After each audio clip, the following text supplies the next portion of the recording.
share on the visitation of God, the visitation of God.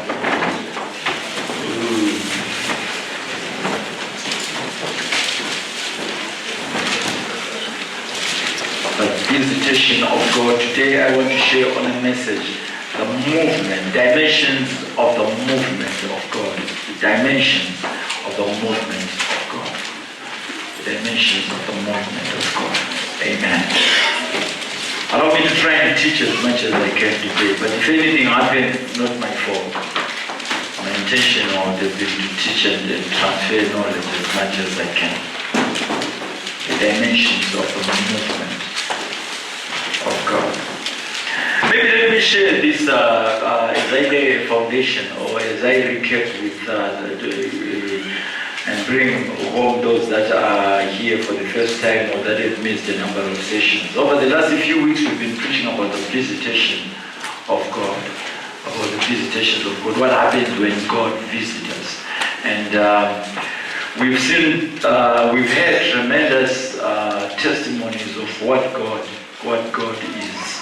is been doing. Amen.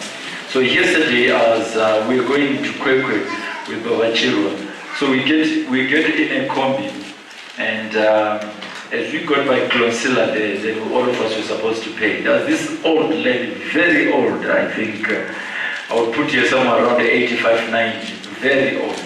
So she boarded the combi. I remember these youngsters running to get her bag to say, come, because they just wanted to fill up the combi and go. But when we got to Clonsilla, she paid using a dollar note and a 10 rand note, but the 10 rand note was torn. So the combi guys, being combi guys, then picked up the money, gave it back to her, and when you go to Clonsilla, then they said to her, drop, we don't want your money, you and your money remain here. They're very rough guys. So we were quickly touched by compassion, and we paid for it. Then as we continued to travel, I said to Chilo, you know what? This is how people miss the visitation of God. This is how people miss the visitation of God. Who knows who this old lady is? Yeah. I think in the afternoon, in the next session, I will share about generational change. Or in the afternoon meeting, I will continue the message, generational change. We started in the afternoon. And I want us then to begin to appreciate that God will bring strangers in our lives, people that will look very much uncommon and unfamiliar and unexciting to be associated with. Okay, and when we looked at this lady, so I pointed that to Chirwa. So Chirwa, I looked at Chirwa's face, he looked very jealous because I was quick to say, can I pay for that fare before you could say that? By the time that I paid, 4 more guys in the combi, I think, offered to say, no, let's not drop that lady. Let's go with her. If I were the combi conductor, I would have refused to get that lady paid, because the response and the change in the combi, immediately when he just said, drop her, and I just said, no, let me pay for you. Mom, sit in the minibus, I'll pay for you. The response and the atmosphere just changed.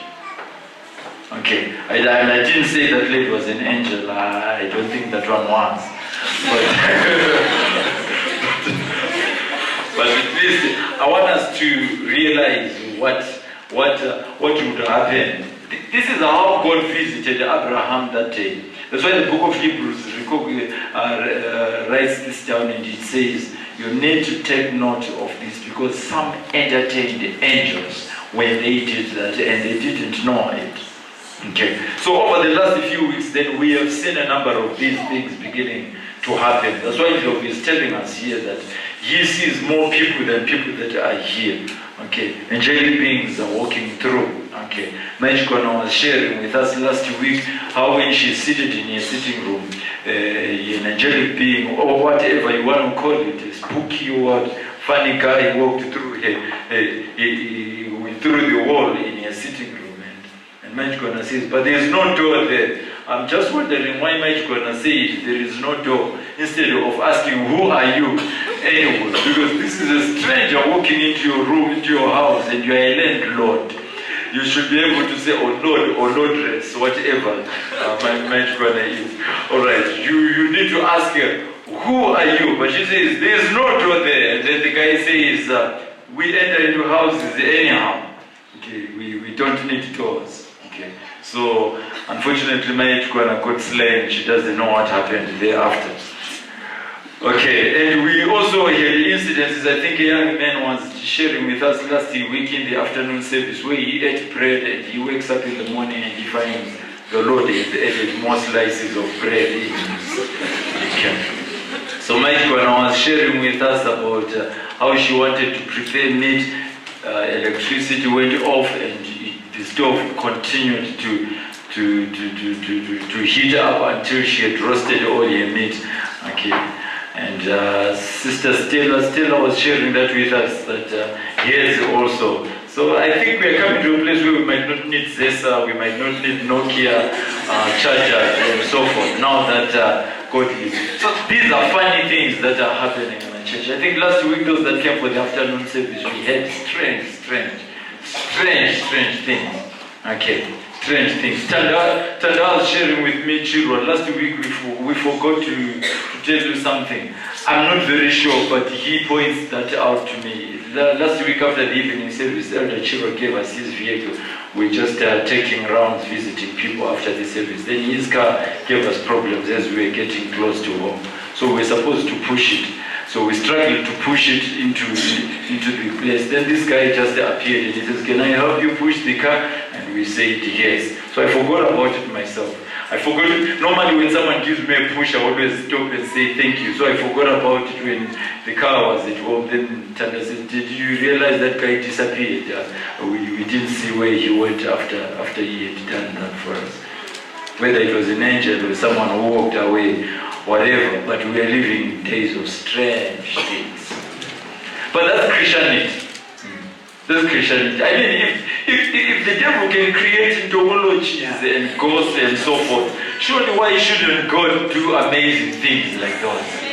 Hallelujah. Hallelujah. Why shouldn't God add a loaf of bread in your okay, alright. Like the Elder Chiro was telling us the other day about a bar of soap where he ran out of soap, and my Chiro wanted it, whatever it cost the Chiro to buy it.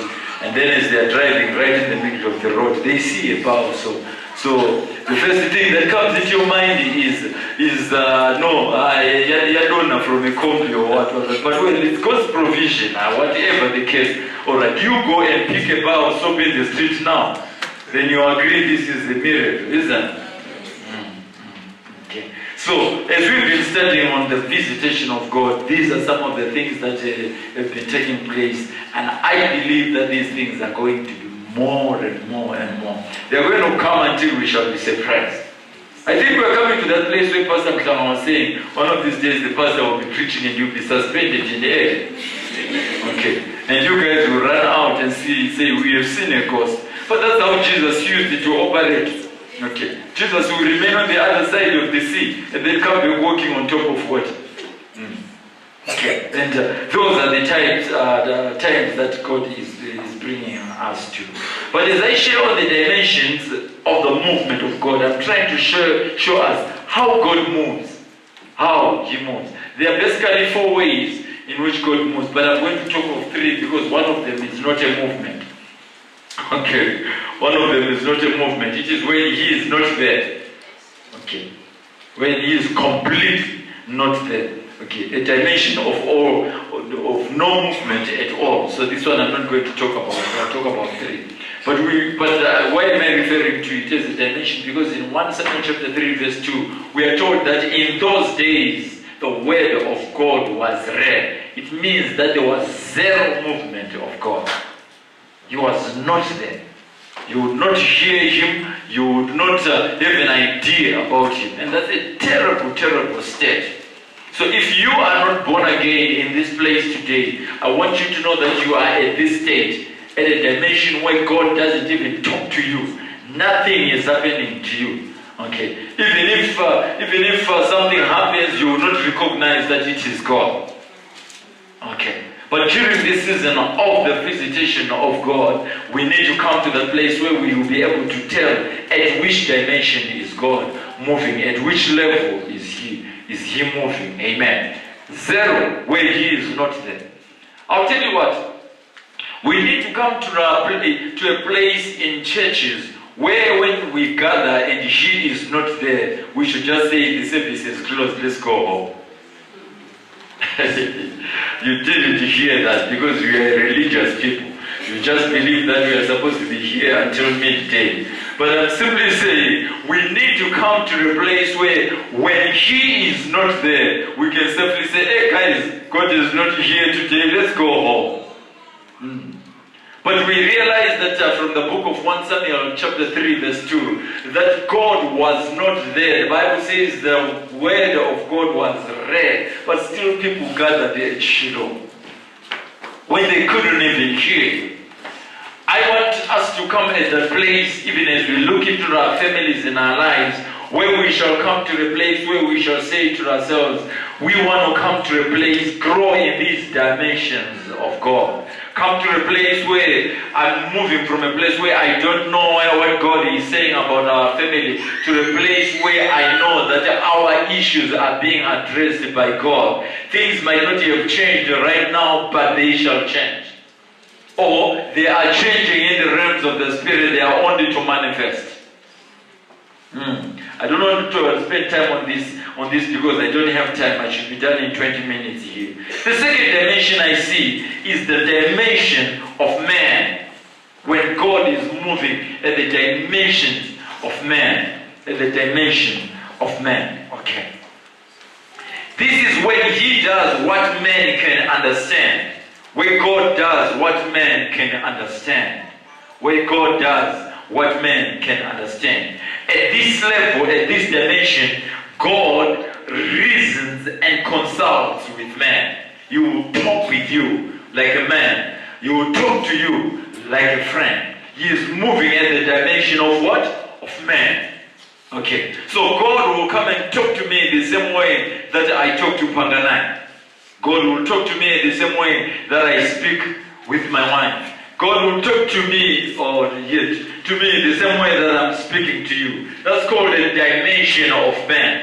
I want to say that's the lowest level because I don't want to consider the first one where He is not talking as a movement. That's the lowest level of communicating with of the movement of God.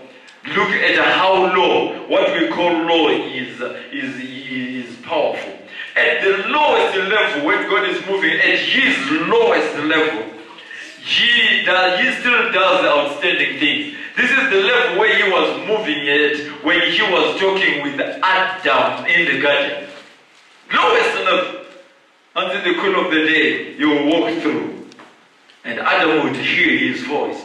That's the lowest level of the movement of God. When He is communicating with man. When He just comes and He says, Shaka, I want to talk to you. Amen.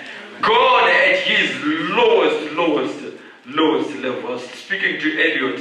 Elliot was on Tuesday. He was telling me that I woke up in the middle of the night. One of these days I was sleeping in my bed. And I woke up and I could hear someone walking. He says, all of you who know Elliot is a big guy. I think he's coming for the other service. He's a big guy. You don't get Elliot scared. I think he's scared himself to look at. Okay. So he says, I woke up and I could hear footsteps in the house. And I knew that this is God. He says, I was shaken in my bed as I stayed there by myself. So he came through and he spoke a number of things and he went away. That's the lowest level of God speaking to man. When He speaks things that you can understand. This is where we find Him talking with Adam, talking with Enoch, talking with Abraham. When He comes to speak with Abraham, is it Genesis 22 or so? When He visits 17:22, when He visits Abraham and He comes to speak with him, He is moving in a dimension of man. This should be ordinary lifestyle. between man and God. Okay, when God comes and He speaks to you, when God comes and He replaces your bread, when God comes and He switches on your stove, recharges your phone, He is moving in a dimension where you can understand Him. And that's basic. So, what this then means is you and I are choking to appreciate the basic movement of God. So when God is moving in a basic way, you and I are saying, we are seeing strange things. But this is how normal our God is. This is God condensed into His most, to the lowest level where man can understand Him. When God comes and He sits in a combi with you in a form of a man, and He says to you, identify that I am God, though I am clothed in men's skin or in men's attire. He is relating with you at a basic level. He is trying to come to a place where He is manifesting with Himself at a level where you can understand Him. That's why He is not dressed in a glorious way, because if he dresses in a glorious way, you are going to be shaken about His visitation or His ability. So He comes dressed like a woman. And He sits with you and He says to you, basic level here, understand me. I'm God, trying to relate with you at a level where you can understand me. At this level, God reasons with man. You should listen to Him in the book of Exodus chapter 3 when He is talking to Moses. He reasons with this man. He tells him everything. Go and say this. Moses says, but what if he says this? He goes on and says, I will do this. Until he says to him, I will go with you. Until God gets angry like man. He is relating with him at a level where he's just saying to him, look at me. Now that you understand man, this is the story. Now that you understand man, I want to reduce myself to a level of man. Because if I bring myself that low, you shall understand me as God. So, why is God doing all this? He is coming to that place where He says to you, if I say to you, I am God, you will not relate to me. But if I say to you, I'm your father, you will relate to me because you've got a father. So, He moves. Normally He moves at that level. And when He is moving at that level, He is saying to you, understand me. We are partners. That's why He says we are seated together in the heavenly places. Then He is relating with you at the lowest level of God's relating with man. Are you understanding what I'm saying? Okay, alright. I'll then share with you the second dimension. The second dimension of the movement of God. The second dimension of the movement of God. This is what I call the angelic dimension. It's a little bit above the normal levels. At this level, God starts to do mysteries. Say mysteries. At this level, He starts to do mysteries. So at the level of man, He is relating with you at a level where you can understand Him, where He can relate like you and me are relating. But at the level of angels, He is now showing Himself in a mysterious way. He is appearing through mysteries. Amen. You are now standing up and you are looking and you are saying, hey,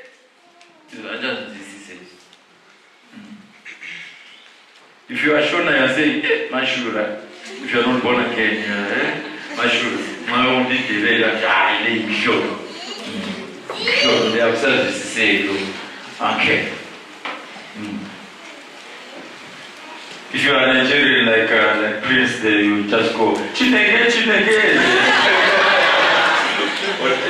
whatever it means, you go through your head. He is now doing mysteries and you can't understand. And you say, oh my God, what is this? Amen. Okay. It is at this level then He begins to do mysteries where He does not need us. He can't even answer you why He is doing what He is doing. He does things without consultation. Mwaronasika stage where he is beginning to do things, and he doesn't need to explain to you why he is doing what he is doing. At this stage. If you go and read then in the book of 1 Corinthians chapter 14 and verse 2, 1 Corinthians 14 verse 2, okay, you will find some of these mysteries there. Here he is speaking, let me open that now that I might not have time to open a number of scriptures. Let me open 1 Corinthians for you. 1 Corinthians chapter 14 and verse 2. Let's look at this, see what scripture says.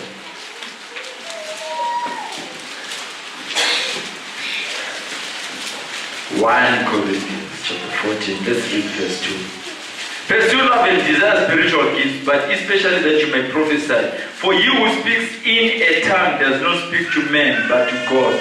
For no one understands him. However, in the spirit he speaks mysteries. Okay. In this dimension of the movement of God, what you then begin to realize is God begins to do mysterious things. He does things that you cannot understand, and he doesn't need to explain to you. Hallelujah. Hallelujah. You realize the number of us here speak in tongues. It's a mystery. You speak in tongues day after day and you don't know what you are saying. Why? Because God is now moving in a dimension that is higher. And that's why the Bible then says we're speaking in tongues of angels, isn't it? So it's a higher dimension than the dimension of the natural. So when God is moving in that dimension, he does mysteries. It's when he does things that we can't explain. The dimension of the angelic is equally like the dimension where people get slain. You know, it's difficult to explain why people get slain when you pray for them. Why? Because it is above the dimensions of the natural. The mind tries to understand, it can't. The pastor here tries to study. I can give you many beliefs and many conclusions on why people get slain, but I can't explain why people get slain. It is a higher dimension of the movement of God, and the mind of man fails to appreciate that, but something in the spirit begins to understand that this is God. Hallelujah. When things begin to happen until all you can simply stand and say is, hey, this is God. I don't know what is happening, but this is God. Hallelujah. Hallelujah. This guy was telling me about an incident here in South Africa where he is just moving out of a mall. And when he's just moving out of a mall, a lady then drops her purse. And he says, I stooped low to pick the purse so that I can give it back to her. Whilst I'm going this way, a bullet is going past me. And I'm standing up and I'm saying, if I was standing, or if I was just, the purse didn't fall, I could have been shot. And those are dimensions of the movement of God where you don't understand why God is doing this and how he is doing it. How did he know the bullet is coming? How did he make sure that at that time I was stooping down? You don't pick a person in South Africa, you will actually be beaten for picking it. But at this time, God begins to do mysteries. He begins to do mysteries. So the level of speaking in tongues is a mystery on its own. Hallelujah. Amen. It's a mystery on its own. Then fourthly, this is the dimension of thirdly or fourthly, the dimension of the Godhead. The dimension of the Godhead. I'll finish with that. Okay. And in the next session, I will split this dimension of the Godhead to where I want to take where I want it to take us to. The dimension of the Godhead. Okay. In the dimension of the Godhead, this is a deeper movement of God. It is even deeper than the dimensions of angels. Okay.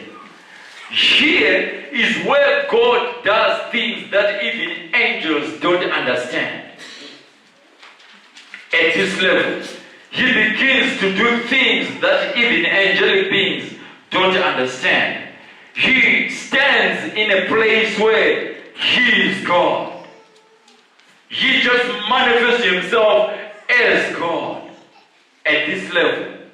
And in this level, under the dimension of the Godhead, He expresses Himself in His complete form of the Trinity. He can appear as God the Father, He can appear as God the Son, He can appear as God the Holy Ghost. Out of all those three in one, He is able to manifest a dimension that cannot be explained. This is what causes even angelic beings to be amazed. At this level, mankind even fails to appreciate.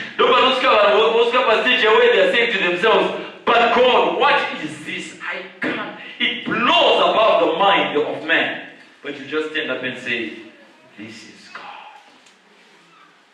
At this level, I will share 7 dimensions or 7 parts of the dimensions of the Godhead. But I think I want to share 2 with you. I'll then finish off the next session if I feel led that way.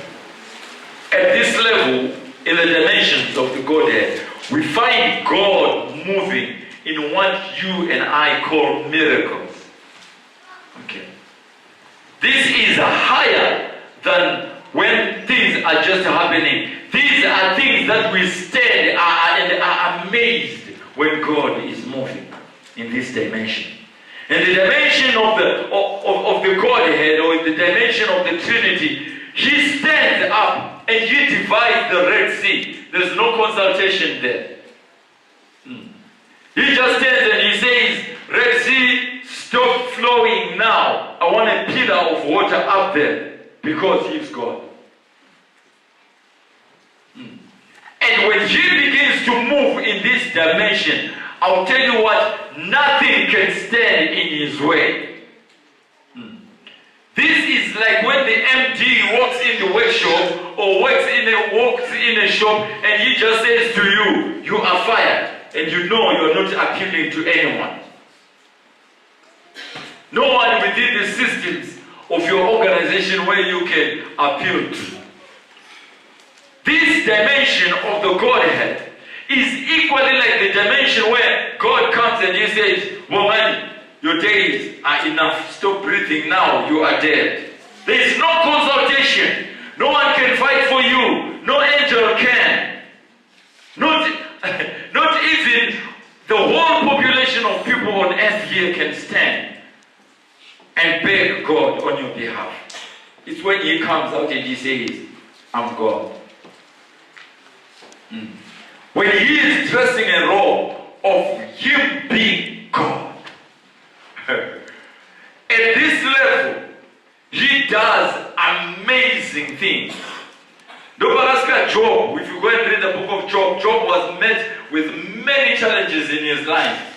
And Job went and he spoke to God like he was speaking to a boyfriend or girlfriend. And God called him back and He says, Job, come here. I want to talk to you. We walk in our Christian lives. We need to begin to appreciate at what level am I relating with God.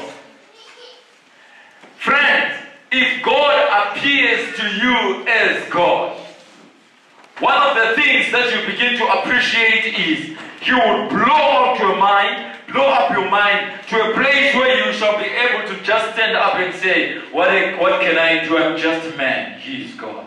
Let Him do what He wants to do. During these days we are living in, I want to say to you, He is going to come and begin to appear in this dimension. When He will be speaking to you like a man, in a moment He changes and He begins to speak to you with signs, and He begins to say to you, when you see this sign, just know He's going in a higher dimension. And And then there will come a place where He will say to you, I'm explaining nothing. I'm God. I do what I want. I'm God. Actually, this is what makes our God an amazing God. Where He comes to a place where He does things without consultation. He asks for. At this level, He reports to no one. He is answerable to no one. He does amazing things. He does things that cannot be explained. He just does them because He is God. Hallelujah. Hallelujah. At the dimension of the Godhead. Then I will share with you, lastly, under the dimension of the Godhead, He moves at the levels of knowledge, where He knows everything. Everything. He knows everything. He addresses you at your level. He answers you even before you ask. Before you ask. He answers you even before you ask. This is a level where He says, I am an all-knowing God. I want you to know something. In the last few weeks, this is one thing that has challenged me. To come to that place where I just have to appreciate that, you know what? This God knows about me. He knows everything.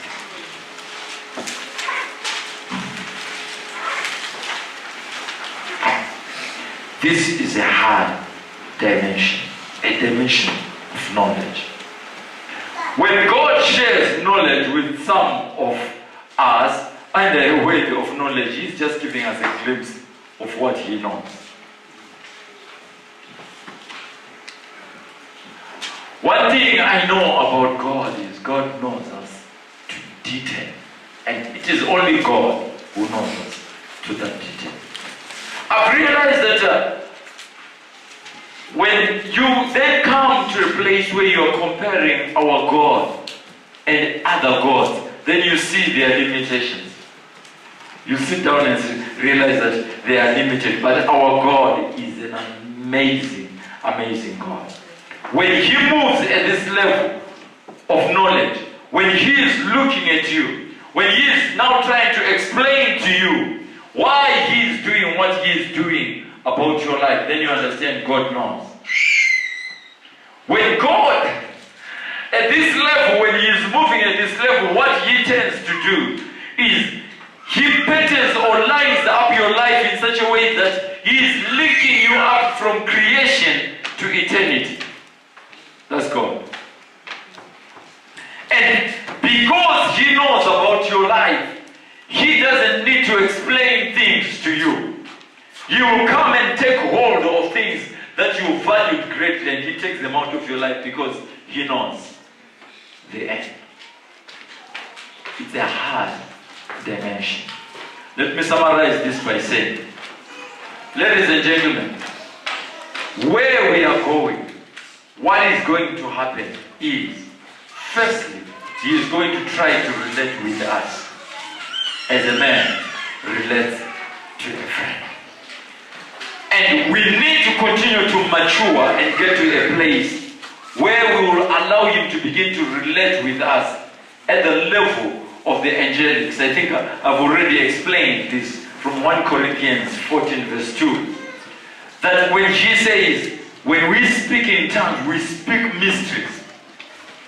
Because tongues are a language of angels. So God is bringing us to a place where we need to relate with Him at a mysterious level, and we feel comfortable. Amen. Where we do mysterious things and we still remain comfortable, not amazed.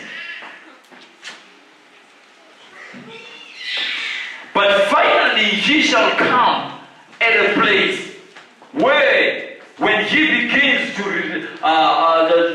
move, He will be moving in a dimension where we might not even be able to understand. You are told that when He came down, He even came down to the place where Moses said, I'm afraid of this God. Can you imagine? Moses used to relate with God in such a way. Moses used to relate with God in such a way that you could talk with him, converse with him. You would relate with God to a level that Moses would say, show me your face, and God will show you his face. You would relate with God to such an extent that you would go and stay for 80 days in the mountain until the glory of God attached itself on his face. But there is a day when God came down, not negotiating with Moses, not talking to him like a partner. On this particular day, when God came down, he was putting on a garment of his godliness.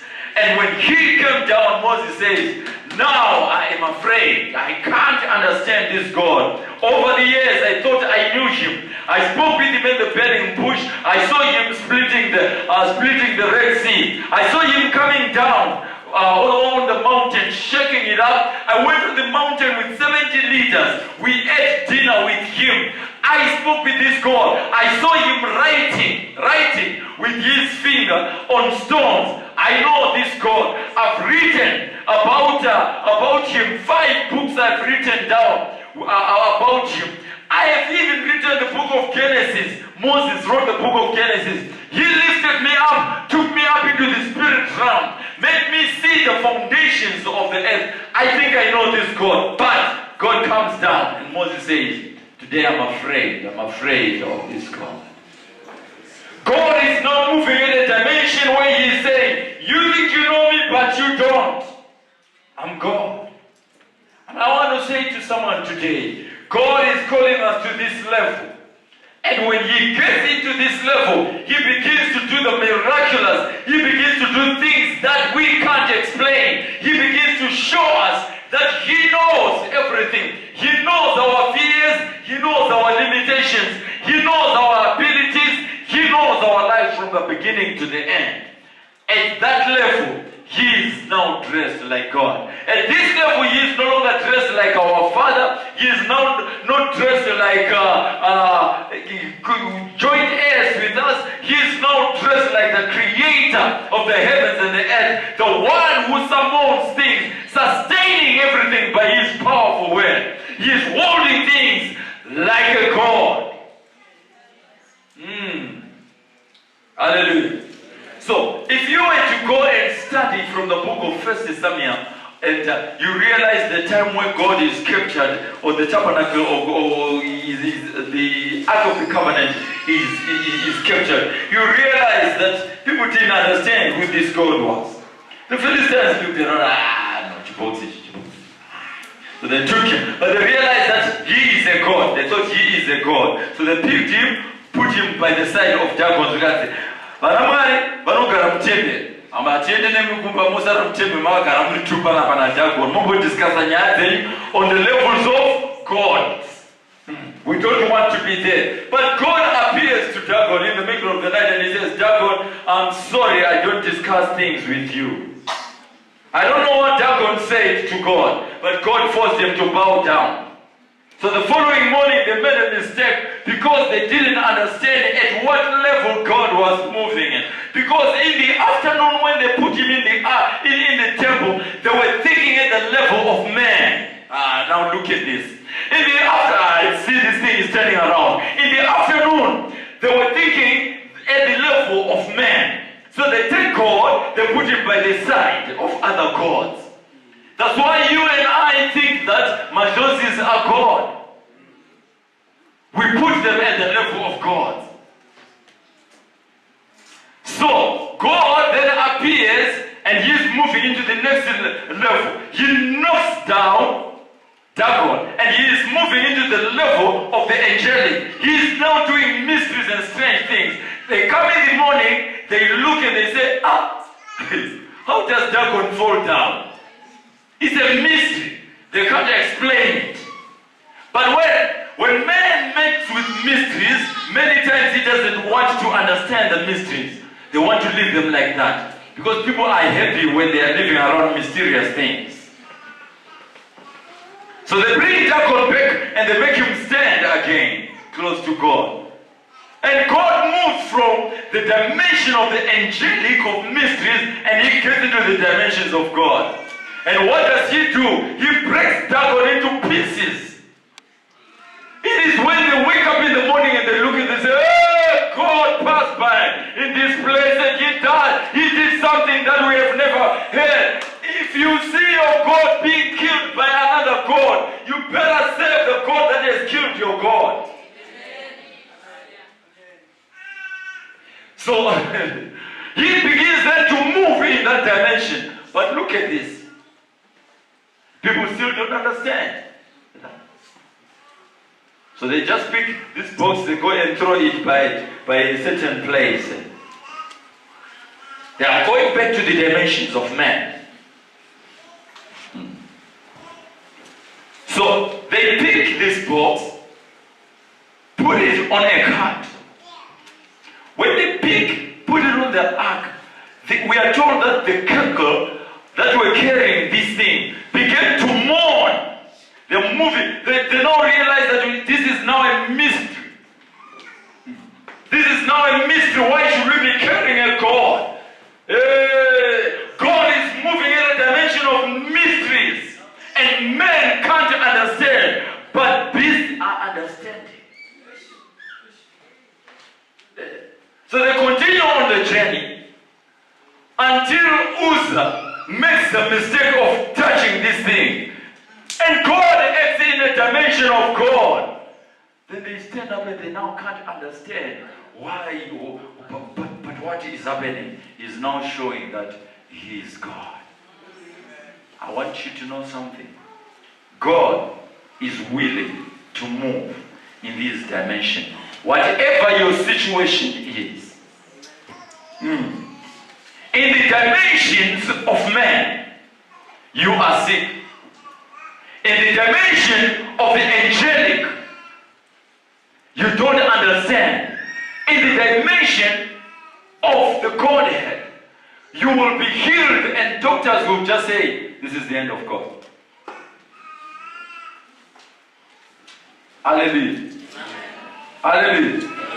In the dimension of man, you are taking out an offering and you are losing it. In the dimension of the angelic, which is a higher dimension, you are listening to the preacher and continuing to say, anyway, I'm going to give, but I don't understand why I'm giving. It's a mystery. In the dimension of the Godhead, God replaces what you had given back to Him. And you find it in your pocket and you say, a miracle has taken place in my pocket because He's God. Amen. So God wants to appear and visit all our situations.